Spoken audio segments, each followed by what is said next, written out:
नमस्कार। समाज की नाक या इज्जत बचाने की कीमत क्या हो सकती है, कभी सोचा है? आज हम मुंशी प्रेमचंद की एक बहुत ही दमदार कहानी मृतक भोज को समझने की कोशिश करेंगे। ये कहानी दिखाती है कि कैसे झूठी शान और दिखावा एक हंसते खेलते परिवार को पूरी तरह से तबाह कर सकता है। तो चलिए इस कहानी की गहराइयों में उतरते हैं।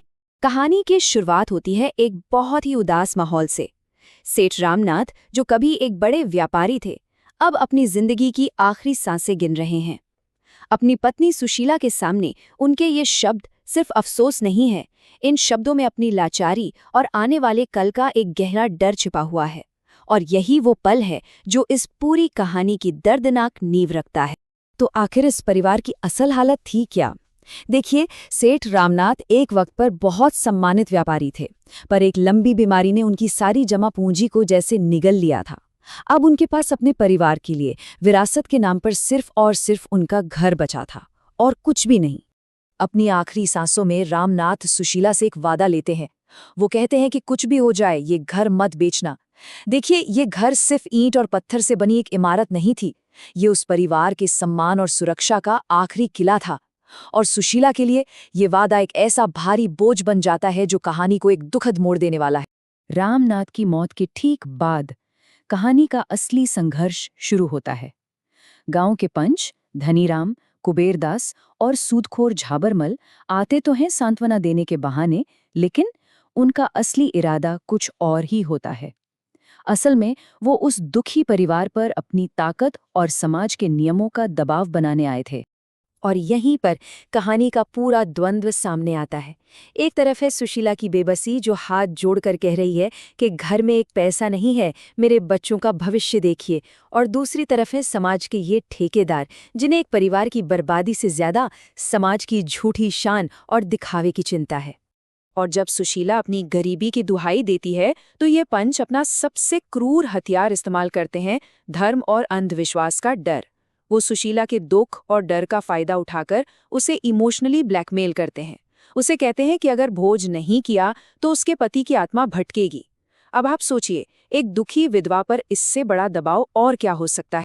इन पंचों का प्लान बिल्कुल साफ था।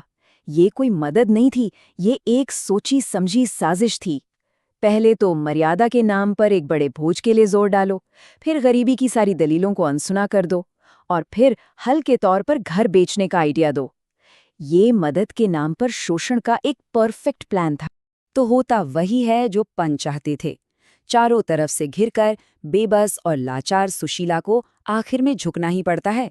उसे अपना घर उन्हीं पंचों में से एक कुबेरदास को बहुत ही कम दाम में बेचने पर मजबूर कर दिया जाता है, और बस एक ही पल में एक पूरे परिवार का भविष्य नीलाम हो जाता है। और फिर वो भोज होता है। अरे ऐसा शानदार भोज कि लोग वाह वाह कर उठते हैं। हवा में घी और मिठाइयों की खुशबू फैली हुई थी। मेहमान आयोजकों की तारीफें कर रहे थे। लेकिन ये सब तमाशा उसी घर की दीवारों के बीच हो रहा था, जिसे बेचकर इस दावत का पैसा चुकाया गया था। ये उत्सव और त्रासदी का एक दिल दहला देने वाला मंजर। ये एक लाइन इस पूरी कहानी का दर्द बयां कर देती है।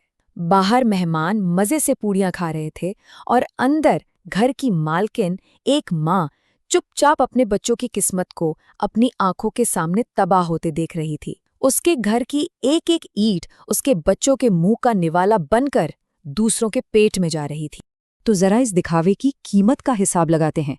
घर बेचकर मिले 20,000 रुपए। इसमें से आधे यानी 10,000 तो सीधे सीधे भोज में ही उड़ गए।